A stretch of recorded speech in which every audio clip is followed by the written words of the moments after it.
Shalom, shalom, selamat pagi. Sejahteralah hidup kita semua, amin. Puji Tuhan, Tuhan sudah mempercayakan satu hari lagi buat kita, Rabu 23 Februari tahun 2022. Kita percaya sebagaimana Tuhan sudah memelihara dan memberkati tidur malam kita, maka di sepanjang hari ini juga, kita yakin kalau Tuhan juga pasti akan memberkati hidup kita, amin. Baiklah, sebelum kita melakukan semua aktivitas kita hari ini, izinkan kembali Tuhan bicara melalui renungan dalam melanjutkan pembacaan Alkitab satu hari satu pasal dari pembacaan kitab 10 hari bersama kitab Ezra. Sungguh luar biasa, tidak terasa hari ini kita telah berada di hari yang ke-10. Itu artinya hari ini kita akan menyelesaikan pembacaan seluruh kitab Ezra. Saya terlalu yakin kalau kesetiaan saudara sampai saat ini memberikan keuntungan rohani di mana kita bisa semakin memahami dan mengenal Allah dengan benar, dan kita semakin dimurnikan sampai serupa dengan gambaran Kristus. Amin. Baiklah, dari pembacaan kitab Ezra pasal yang ke-10 ayat pertama sampai dengan ayat ke-44 ini, saya akan memberikan judul perenungan kita, Pertobatan yang Sejati. Dan sebagai pengantar renungan ini, saya akan coba bacakan untuk kita ayatnya yang pertama. Sementara Ezra berdoa dan mengaku dosa sambil menangis dengan sujud di depan rumah Allah, berhimpunlah kepadanya jemaah orang Israel yang sangat besar jumlahnya. Laki-laki, perempuan, dan anak-anak, orang-orang itu menangis keras-keras. Luar biasa, keputusan yang sulit telah diambil. Pengakuan dosa dengan cara merendahkan diri, berkabung dan berpuasa semakin memantapkan tekad. Langkah berikutnya tinggal melaksanakannya. Pengakuan dosa yang dilakukan Ezra di hadapan Tuhan mendapat respons dari umat Israel. Bersama dengan Ezra, para pemuka dan umat ikut serta mengakui dosa mereka kepada Tuhan. Saat yang sama, mereka berjanji dan bertekad untuk hidup menurut Taurat Tuhan sebagai bentuk pertobatan nasional.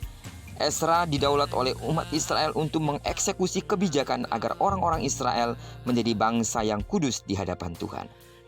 Langkah awal untuk pemurnian adalah memberikan pengumuman untuk pendataan kembali dan sanksi pengucilan apabila mangkir atau mengabaikan perintah tersebut.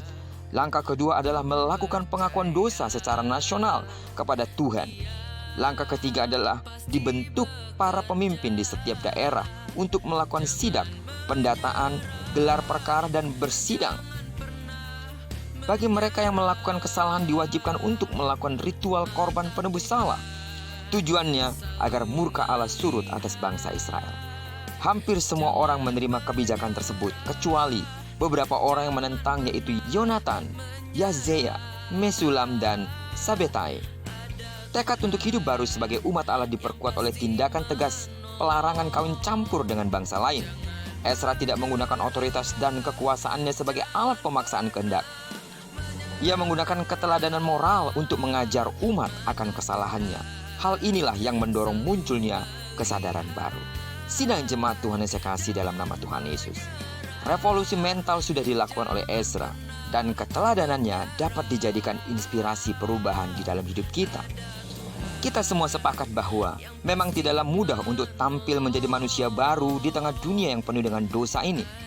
Tapi selama hati dan niat kita bulat untuk terus hidup di dalam kebenaran ilahi, maka kekuatan dan penyertaan yang ilahi pasti memampukan kita. Amin. Perhatikanlah ini dengan baik, bahwa Tuhan senantiasa menanti tindakan-tindakan yang nyata dari kita sebagai pribadi yang telah bertobat dengan kesungguhan hati kita. Amin. Pertobatan itu tidak dibicarakan, tapi pertobatan itu dilakukan. Karena dengan demikianlah kita dapat menunjukkan kepada orang-orang di sekitar kita kalau kita telah diperbaharui di dalam Kristus. Terpujilah nama Tuhan.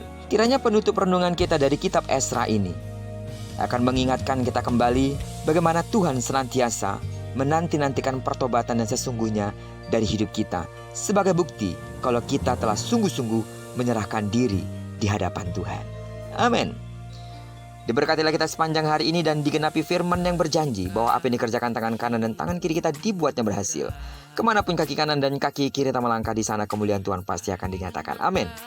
Tak jemu-jemunya aku berdoa buat sidang jemaat Tuhan yang lemah secara fisik, yang sakit. Di dalam nama Tuhan Yesus, terimalah kesembuhan yang ilahi sesuai dengan takaran imanmu.